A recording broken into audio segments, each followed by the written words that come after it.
Hi hello welcome to my families. இன்றைக்கி நம்ம பார்க்க போகிறது என்னென்னா மட்டன் பெப்பர் சுக்கா. இப்போ பெப்பர் சுக்காவுக்கு தேவையான பொடி தான் நான் அரைச்சிட்ருக்கேன்.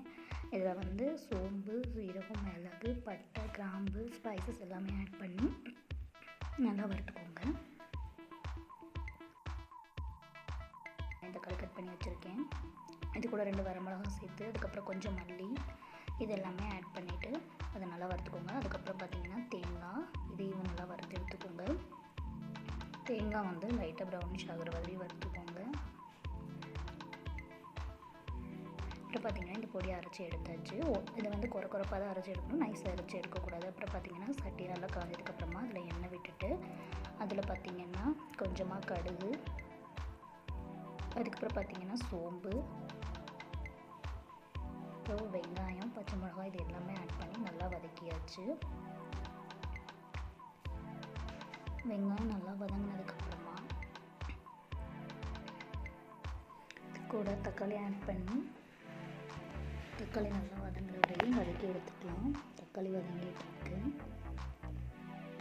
தக்காளி வதங்குறதுக்காக நான் லைட்டாக உப்பு சேர்த்து வதக்கிட்டுருக்கேன். அப்போ தான் தக்காளி வதங்கினா. அதுக்கப்புறம் பார்த்திங்கன்னா இது கூட கொஞ்சமாக மட்டன் மசாலாவும், அதுக்கப்புறம் பார்த்திங்கன்னா தனி மிளகாய் பொடி, இது 2 ஆட் பண்ணியிருக்கேன். கிளறி விட்டுக்கலாம்.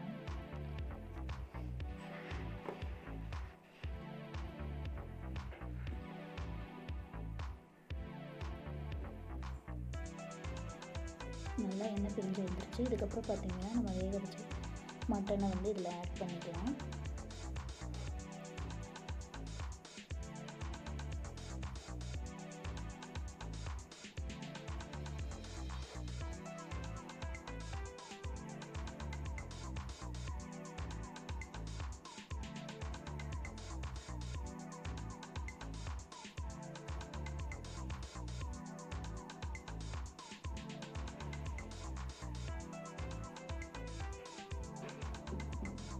மட்டன் எல்லாத்தையுமே ஆட் பண்ணியாச்சு. இதை நல்லா கிளறி விட்டுக்கலாம். எல்லா சைடுமே வந்து பேஸ்ட் இதாகிற மாதிரி கிளறி விட்டுட்டு, அப்புறம் பார்த்திங்க அப்படின்னா நம்ம அரைச்சி வச்சுருக்க பொடியை வந்து லைட்டாக இது கூட ஆட் பண்ணிக்கலாம்.